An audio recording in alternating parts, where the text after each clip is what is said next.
Elleri kırılsın inşallah. Soylarına kıran girsin. Artuk Bey gibi bir adama bu zulüm yapılır mı ana?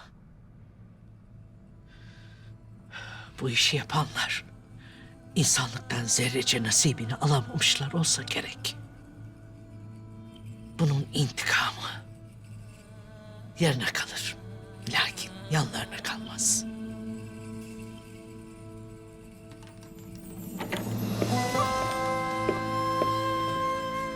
Oğul. Oğul, Artuk Bey'in ahvali nedir?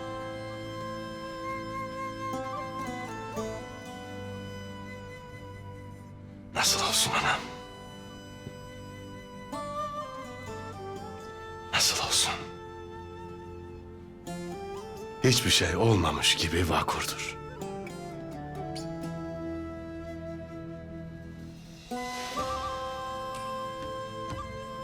Gözlerinin açılma ihtimali var mı?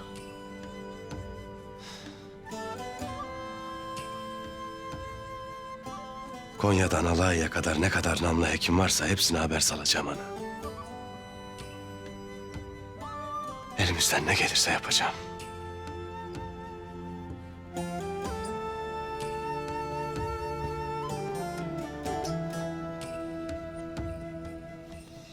Oğul. Yarın kaleye gidecekmişsin. Onlar hata etmiş olsalar bile sen beyliğin gereği onları yüzüstü bırakamazsın. Sen bizim tek dayanağımızsın. Lakin tedbirli olasın. Dağ başından duman, yiğit başından boran eksik olmazmış anam. Bugünleri de atlatırız evelallah. Siz müsterih olasınız. Ertuğrul Bey'im. İnşallah tez vakitte o hatunu keferenin elinden kurtarırsın beyim. Yoksa daha büyük bela musallat olacaktır başımıza. Hayrola? Neymiş daha büyük bela? Emir Bahattin. Meğer İlbilgi Hatun Konya'ya onunla evlendirilmek için götürülürmüş beyim. Sırma Hatun dedi.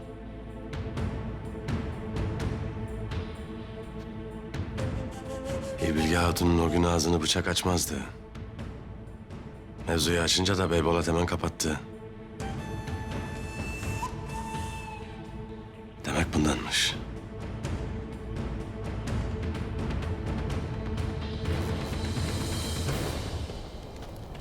Sırma Hatun, Ertuğrul Bey düpedüz bize kasteder. Umuroğulları da aba altından sopa göstermek ister. Ertuğrul Bey devletimizin uç beyidir. Umuroğullarına kasta olsa hepimiz zindanda olurduk. Öyle diyorsun da Sırma Hatun. Hem beyimiz hem alplerimiz zindanda. Burada böyle bekleyemeyiz. Bu nasıl olur? Ertuğrul Bey'i bulalım. Hesap kuralım. Söğüt'e gidelim. Gün görmüş beylerim. Durasınız hele. Bu fitne vaktinde yangına körükle gidilmez. Hana gittim bilirsiniz. Bana teminat verildi. Edebimizle obamızda beyimizi bekleyeceğiz. Ağabeyim tez vakitte burada olacaktır. Sırma Hatun! Sırma Hatun! Beybolat Bey'imiz öldürülmüş.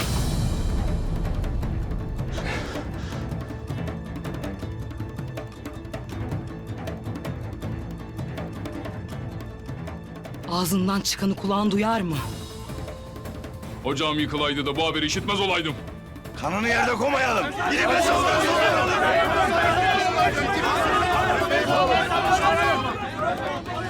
Hiçbir şey görüktüğü gibi değildir. Babanın katili Dragos bize bir oyun eder. Ertuğrul Bey'in bu oyunun peşine düşmüştür. Bu büyük bir oyundur. Cesaret edip bizi göğsümüzden vuramayanlar bizi kardeşlerimizle vurmak isterler. Birliğimizde kastederler. Bu bela her an o bana da sıçrayabilir. Beylerine de sahip çık. Ateş dört yanımızı sarmıştır. Beylerim! Ağabeyimin cesetini kendi gözlerinde gördün mü? Gözle görmeye ne acı Sırma Hatun. Söğüt'te bir tüccardan işittim. Han'a gittim teyit etmek için. Beni Han'a sokmadılar. Demek öldürmüşler ki ana sokmamışlar. Onun hesabı sorulmalı. Bizden izin vermen lazım Sırma Hatun. Beylerim! Beylerim! Umur Bey kızı Sırma Hatun olarak derim ki... ...bu fitne vaktinde... ...duyduğuna da gördüğüne de imtinayla yaklaşmak gerek. Eğer bu meşhum haber doğruysa... ...kayılar Umuroğullarının kim olduğunu unutmuş demektir. Bize de onlara Umuroğullarının kim olduğunu hatırlatmak düşer bilesiniz. Lakin... ...işin aslını astarını öğrenmemiz gerek. İmdi bu gece vaktinde pusatları kuşanıp Kayı Obası'na gidersek doğruluğu tasdiklenmemiş bir haber yüzünden Ceng'in eşiğine geleceğiz. Yarın Kayı Obası'na ben gideceğim. Ertuğrul Bey'le bizzat görüşeceğim. Bu kadar hadiseden sonra yalnız gitmene izin vermeyiz. Ben Ceng'e değil soruşturmaya giderim. Lakin Alpler benden haber bekleyecekler. Eğer ağabeyimin kılına zarar gelmişse... ...dişine kan değmiş kurda dönerim ki... ...o Kayı Obası'nı yerle eksan ederim. Yok eğer bu bir fitneyse... ...bunu çıkaranların başını ezmek de boynumuzun borcudur.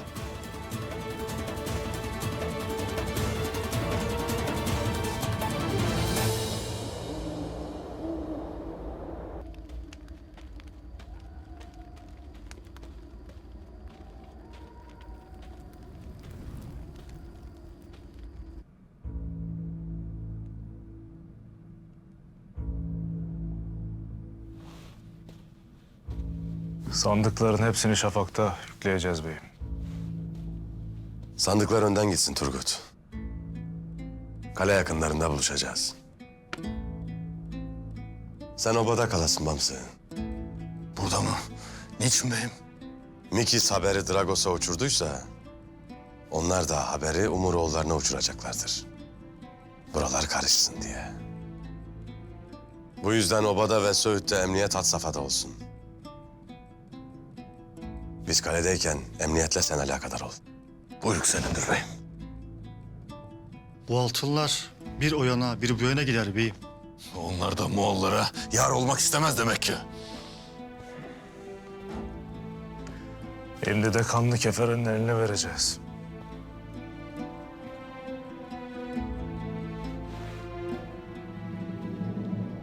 Dağ gibi alın teri onlara kalacak beyim. Turgut'um, Diyelim ki düşman kalenin dört bir tarafını sardı. Cenk etmekle de baş gelemeyeceksin. Ne edersin? Ölene kadar müdafaa ederim beyim. Ya sen ne edersin Bamsı? Beyim, son çare kaleden çıkar, üzerlerine akın ederim. Ya sen Abdurrahman? Ölürüm de terk etmem beyim.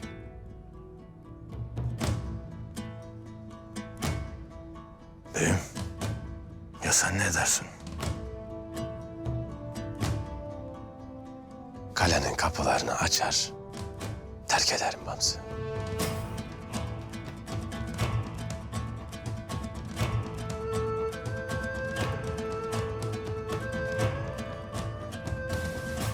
Neden beyim? Bazı vakitler kaleyi terk etmekte fayda vardır. Kaleyi terk ettiğinde düşman içeri doluşur Turgut. Onlar kaleyi zapt ettim diye mesleğini yaşarken sen kalenin etrafını kuşatır, onları içeri hapsedersin.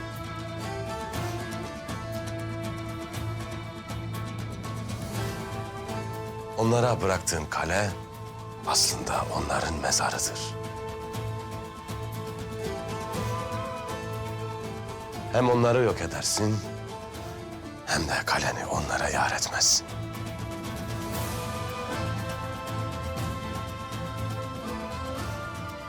İşte böyle kardeşler. Akıl odur ki yarın alacağı onu bugün vereceği bire tercih eder. Hele bir Bilge Hatun'u kurtaralım. Ondan sonra o kaleden alacağımız yalnızca altınlar değil. Çok kelle olacak.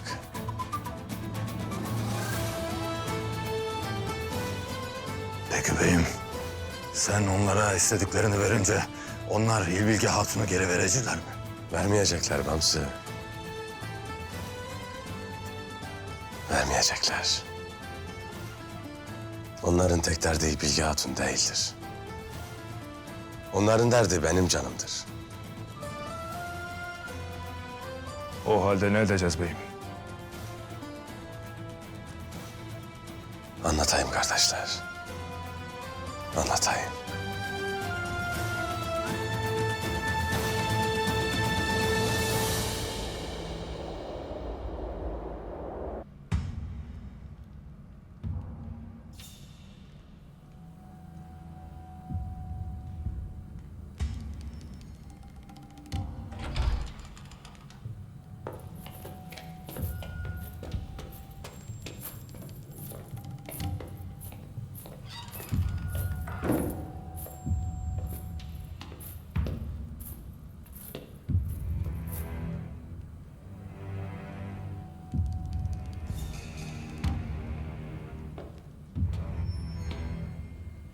Duydum ki yemek yemiyormuşsunuz.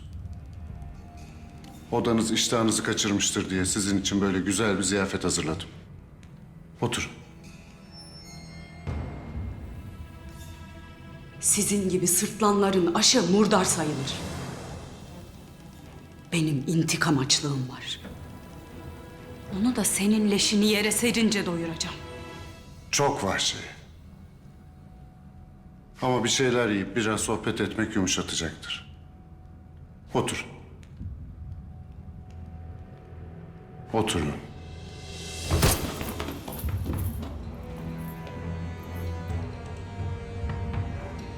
İşte bu hiç olmadı.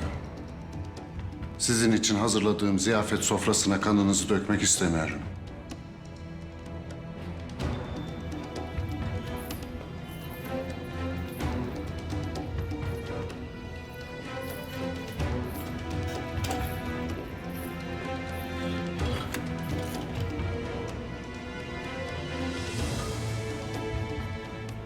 Ne zamandır böyle güzel bir kadınla yemek yememiştim. Şerefinize.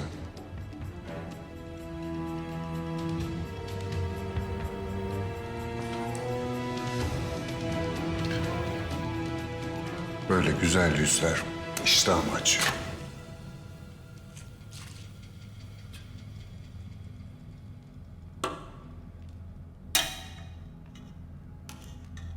Bu yaptığın yanına kâr mı kalır sanırsın?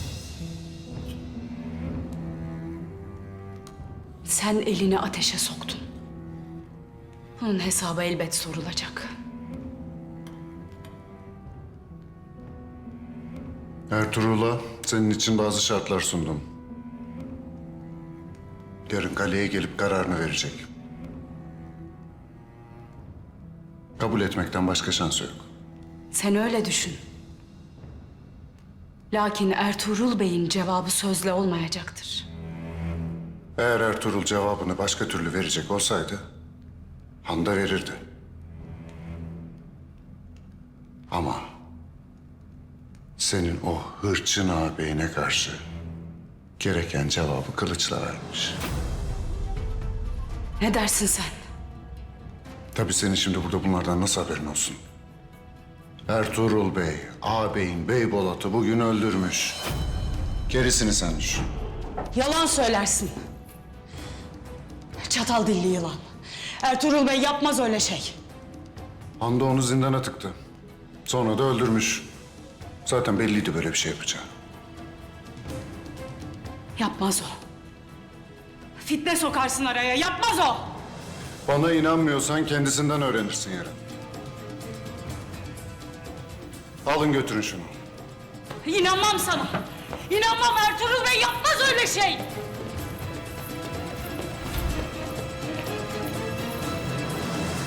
Öfkeli kadın bağırtısından hiç hoşlanmam.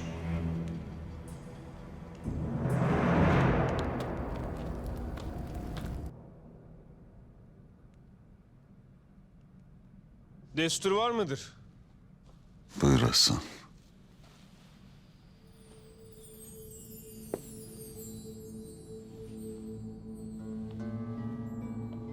Kimsin?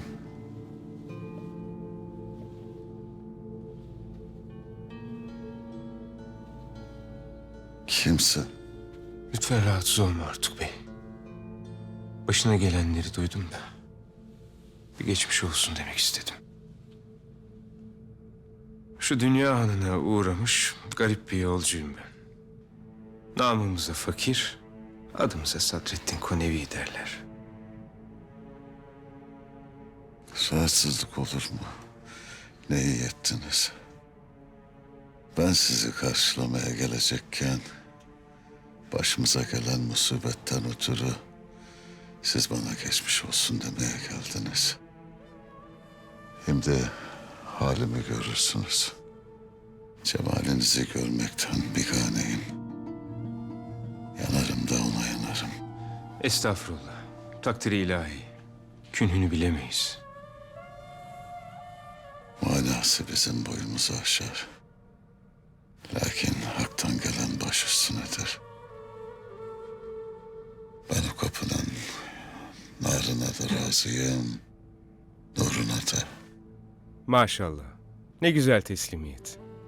Lakin başımıza gelenin lütuf mu yoksa musibet mi olduğunu Yüce Allah'tan başkası bilemez. Şikayetçi değilim. Saçımın telleri kadar gözüm olsa hepsi ilahi kelimetullah'ın yoluna kurban olsun. Ancak bir hakikati bilir ve kabul ederim ki gayrı kör oldum. Bundan sonra hayatım biraz zor olacak.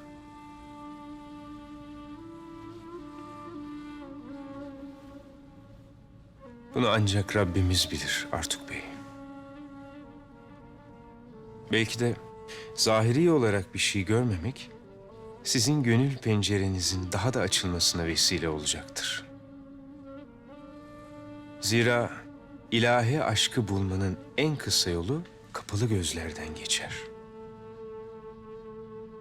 Dünyanın meşgalesiyle oyalanmayan göz gönle kilitlenir.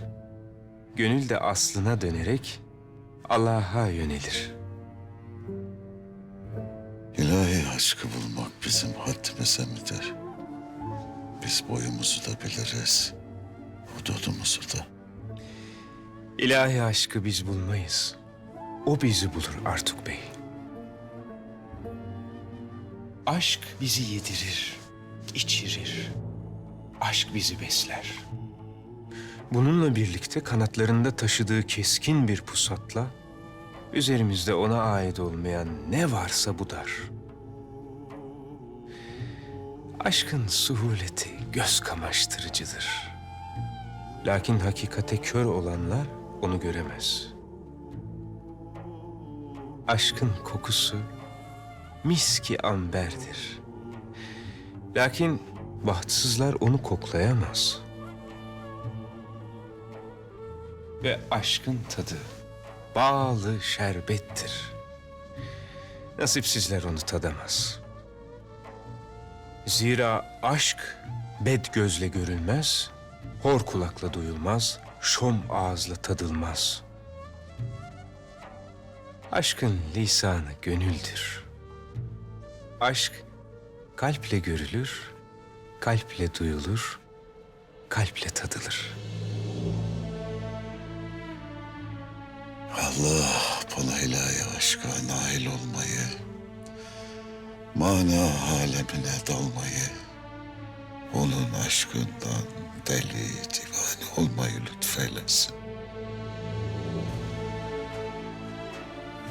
Yürüdüğüm yol, konakladığım yer, varacağım yer beni yalnızca Rabbime götürsün inşallah.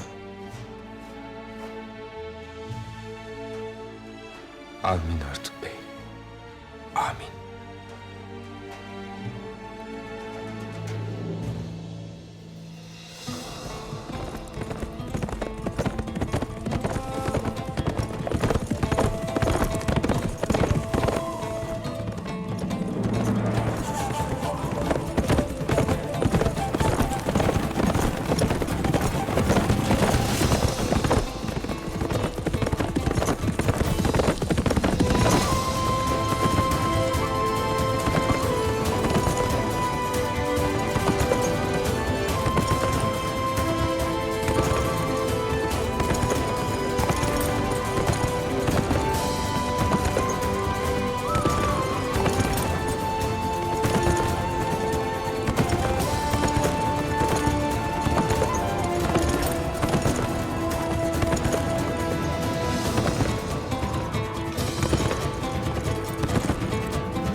Alplerimiz hazır Sırma Hatun.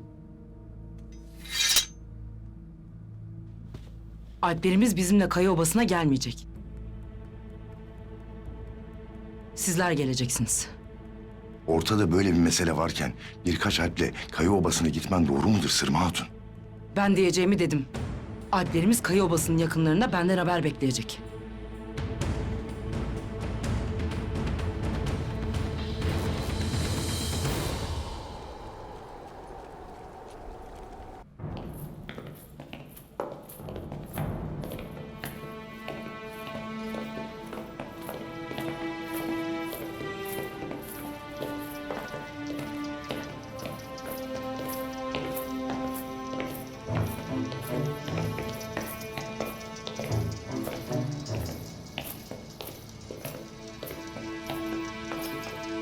Hoş geldiniz Ertuğrul Bey.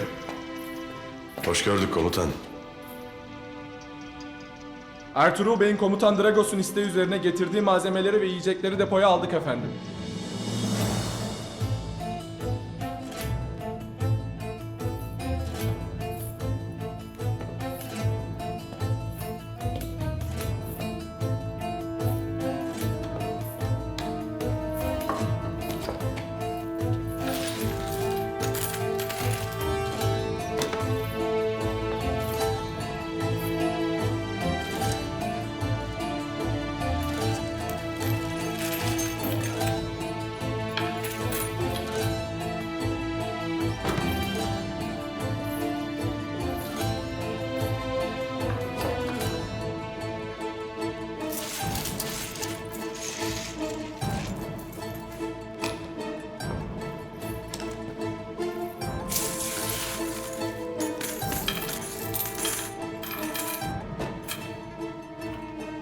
Güzel. Götürün bunları.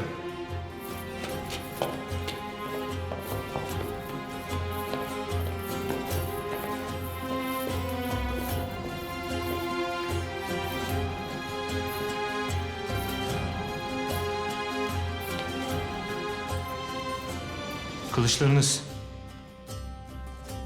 Buraya komutan Dragos'un misafiri olarak geldim. Pusatlarımı vermem. Buna etkimiz yok Ertuğrul Bey. O vakit komutan Dragos'a pusatlarımı vermeyeceğimi, burada olduğumu söyleyin. O kılıcı vereceksin Ertuğrul Bey.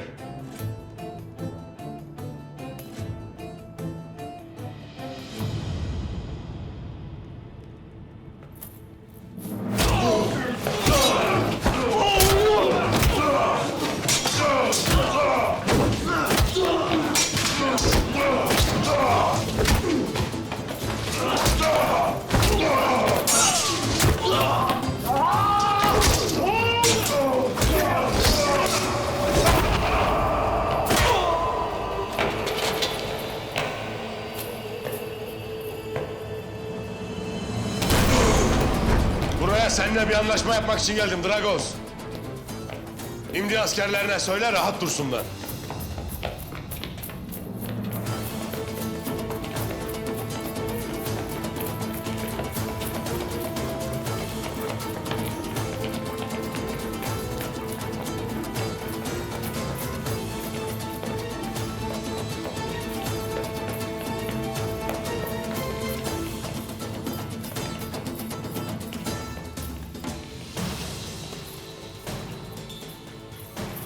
Madem sana itimat edip kalene yalnız gelen iki adamdan korkarsın... ...o zaman ben yanlış adamla konuşmaya gelmişim. Karşımda bir korkak varmış.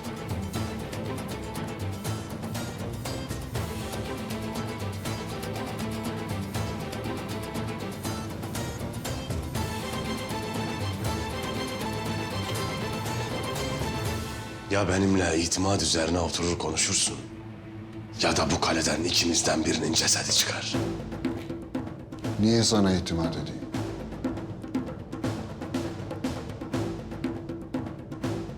Moğolların vergisini getirip sana teslim ettim. Bundan gayrı benim sana ne kadar ihtiyacım varsa... ...senin de bana o kadar ihtiyacın vardır Dragos.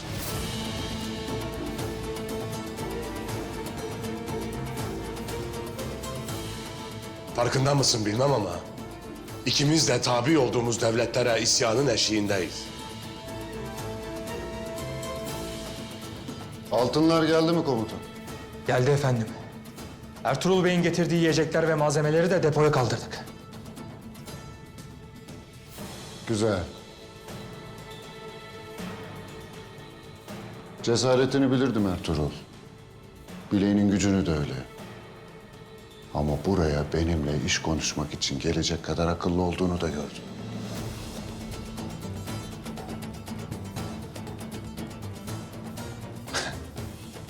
Doğrusu bu dünyada güvenmek isteyeceğim tek adam sensin. Dinleyeceğim seni. Güzel, güzel. Aferin Oranos. Kendimi işitir gibi dinliyorum seni. Ertuğrul'la bizi yalnız bırakın. Kılıcı da kanında kalsın. Abdurrahman beni dışarıda bekleyesin. Buyruk senindir bey.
Türkler bu işi biliyor. Gece ziyafet var.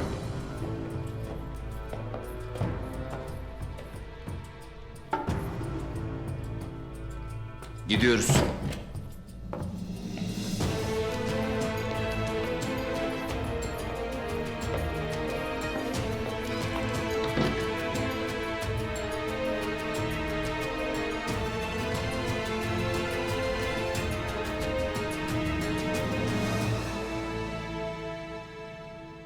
Senin gibi bir komutan imparatoruna baş kaldırdıysa bu köhnemiş kaleye konup bu eskimiş tahta oturmak için değildir diye düşünürüm. Doğru düşünmüşsün. Söğüt'te gözün vardır. Bunu iyi bilirsin. O gözünü oyacağımı da sen iyi bilirsin Dragos.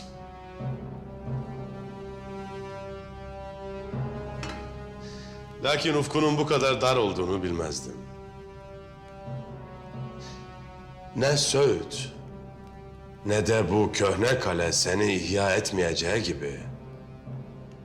...bu topraklarda çağlayıp gürlemezsen... ...buraların durgun bir göle döneceğini bilmez misin?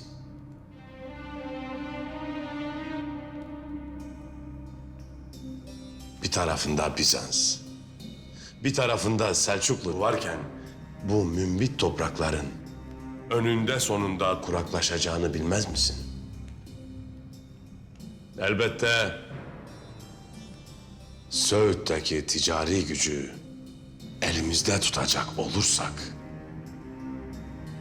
hele bunu birbirimizin kanını dökmeden yaparsak, sırt sırta verip düşmanlarımıza karşı dimdik ayakta durursak, dahası sen Bizans'ın, ben Selçuklu'nun ticaret yollarını kesip ganimetimizi arttırırsak, Çok daha fazla ganimetle ordumuzu büyütebiliriz.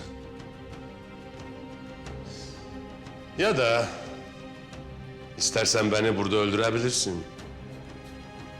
Gidip Söğüt'e de konarsın. Lakin ne Türk obaları ne de Selçuklu bu toprakları sana yar etmez.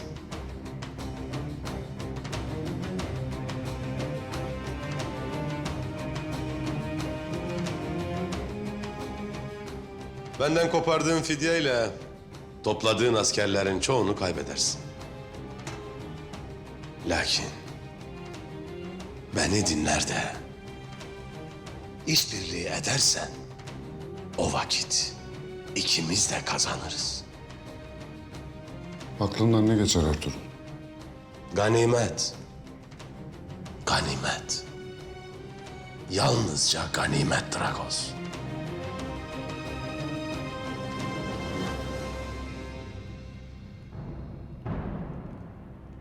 Yalnız imparatorun değil, sultanın topraklarının da ganimetleri bizim olabilir. 3-5 sandık vergiden bahsetmediğimi anlamışsındır herhalde. Peki Selçuklu ve Moğollar bizi rahat bırakacak mı?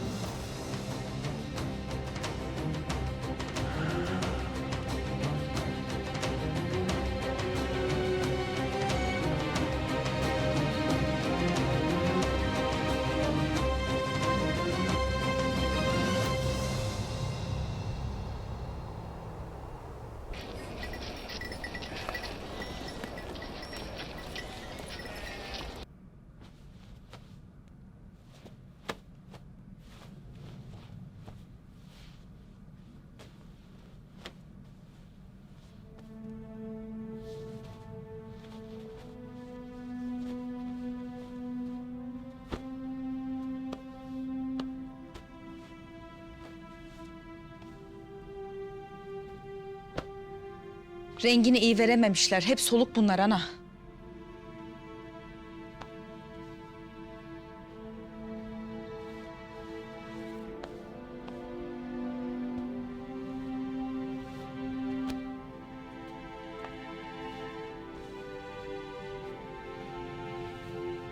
Hatunların dalgınlığına gelmiştir kızım. Bir şey olmaz. Düzeltirler. Böyle dalgınlık mı olur ana?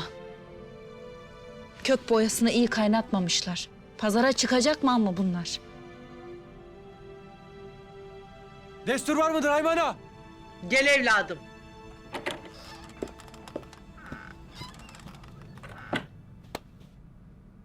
Sırma Hatun ve Umuroğulları beyleri geldi Haymana. Buyursunlar. Hayır olsun inşallah. Hoş geldin Sırma kızım. Ertuğrul Bey nerededir?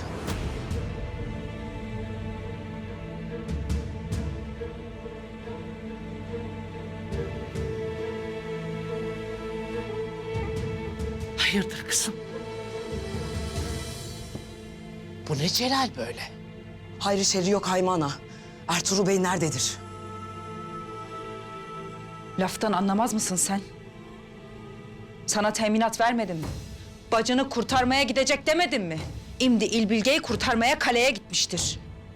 Ertuğrul Bey ablamı Beybolat Bey'imizi öldürerek mi kurtarır?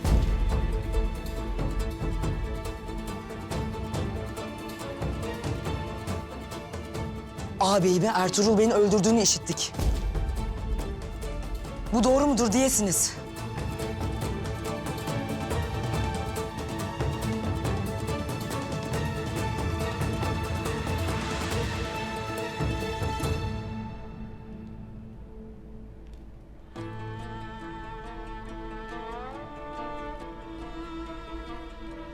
Yine bir oyun oynanır bize. Yine aramıza nifak sokmaya kalkarlar. Ertuğrul Bey böyle bir şey yapmaz. Ağabeyimi öldürmez. Ya öldürdüyse? Neden böyle bir yalan söylesinler ki?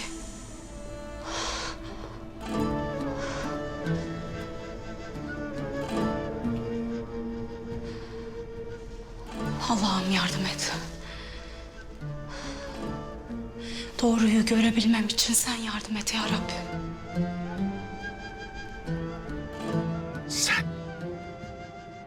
Sen ne dersin kızım? Nereden duydun bunu? Beylerimizden biri gece haber getirdi. Söğüt pazarını tüccardan işitmiş. Onca öğüdüme, sana verdiğim teminata rağmen sen hala bu habere inanırsın öyle mi? Ertuğrul Bey bunca sıkıntının içinde lafını dinlemeyen Beybolat Bey'i pusudan çıkarsın, İlbilge Hatun'u kurtarmanın peşine düşsün, Sırma Hatun kulağına ilişer fitnelerle bey çadırına hesap sormaya gelsin. O vakit deyin ağabeyim nerede? Bu habere inanmış olsaydım böyle bir başıma mı gelirdim sanırsınız? Peki. Madem inanmazsın, niye celallenirsin böyle kızım? Ha? Sen Ertuğrul Bey'in böyle bir şey yapmayacağını bilmez misin? Bilmez ana. Akıl fukara olunca dil ukala olurmuş. Ben buraya ağız dalaşı yapmaya değil, ağabeyimin akıbetini öğrenmeye geldim. Alper ve beyler benden haber beklerler. Eğer abimi görmezsem büyük bir cenk başlar. İmdi bana diyesiniz, ağabeyim nerededir?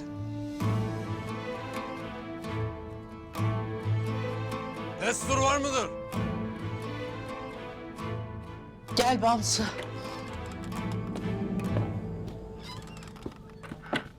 Haymanım. Sırma Hatun'un neden burada olduğunu bilirim. Sırma Hatun, ne soracaksan bana sorabilirsin. O vakit diyesin Bamsı Alpbaşı. Ağabeyim nerededir? Kefere'nin oyununu bozmak için Ertuğrul Bey'im oyun etmiştir. Sırma Hatun, Beybolat Bey sağdır. Hem de turp gibi sapasağlamdır.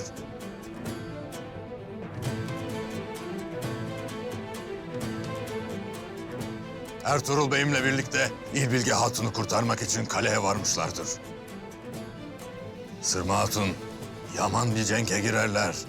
Şimdi bize de birbirimizi kırıp dökmek yaraşmaz.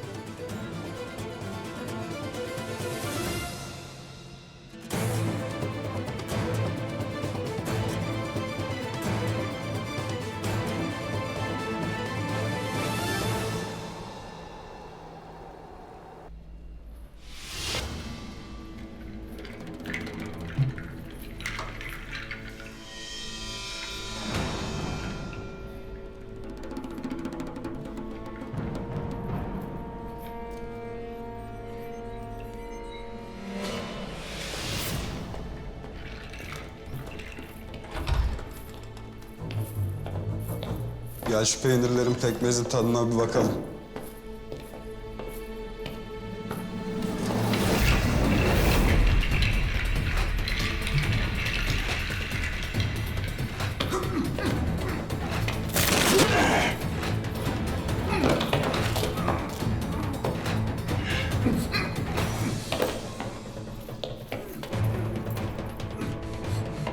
Söyle köpek.